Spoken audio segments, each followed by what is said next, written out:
আমরা জানি কোন নারী কোন জায়গায় মূল্যায়িত হলে সঠিক মূল্যায়ন হবে। তো সেজন্য আমাদের যদি সাথে যদি কথা বলা হয় তাহলে অনেক ভালো হয়। কেউ আছে উপজেলা চেয়ারম্যান হতে পারবে, কেউ কাউন্সিলর হতে পারবে, কেউ মেয়র হতে পারবে, কেউ এমপি হতে পারবে, কেউ মন্ত্রী হতে পারবে, এবং যথাযথ মূল্যায়ন অবশ্যই হবে, যেটা আমাদের করেছিলেন শহীদ রাষ্ট্রপতি জিয়াউর রহমান।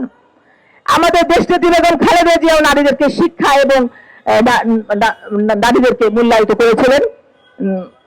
অথচ আমাদের দেশ তারেক রহমান এখন নিশ্চয়ই আমাদের চেয়ারম্যান তারেক রহমান এখন মূল্যায়িত করবেন।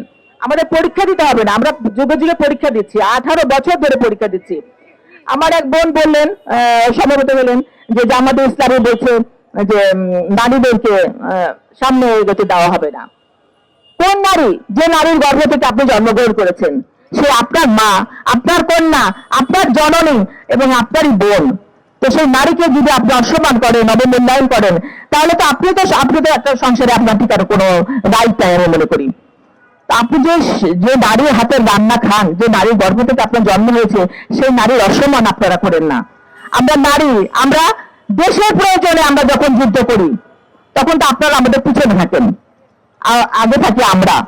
সমস্ত বিপদের ঝুঁকিটা নেই আমরা নারীরা, আর সেই নারীদেরকে আপনারা অবমূল্যায়ন করতে পারেন না। আমি প্রত্যেকটা দলের প্রত্যেকটা নেতাদেরকে বলছি, আমি এটা আসলে একটা বার্তা আমি দিতে যাচ্ছি, এটা স্লোগান না, একটা বার্তা, যে নারীদেরকে মূল্যায়ন করুন, দেশের উন্নয়ন হবে, দেশের সমৃদ্ধ হবে, প্রত্যেকটা নারী স্বাবলম্বী হবে এবং দেশের জনগণ শান্তিতে বসবাস করতে পারবে।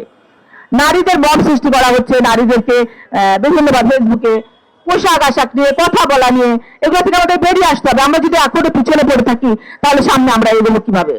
আমাদের তো এগিয়ে যেতে হবে। আমরা ভবিষ্যতে কি করব সেটা আমাদের চিন্তা করতে হবে। আমরা ভবিষ্যতে এগিয়ে যেতে চাই। আমরা যে যুদ্ধ করেছি সেই যুদ্ধে আমরা জয়লাভ করতে চাই এবং আমরা প্রাপ্ত পুরস্কারটুকু আমরা চাই। তো সেইটা যদি চাওয়া আমার অন্যায় হয়ে থাকে, তবে সেই অন্যায় আমরা মাথা পেতে নেব ইনশাআল্লাহ। প্রিয় বোনেরা, আপনাদের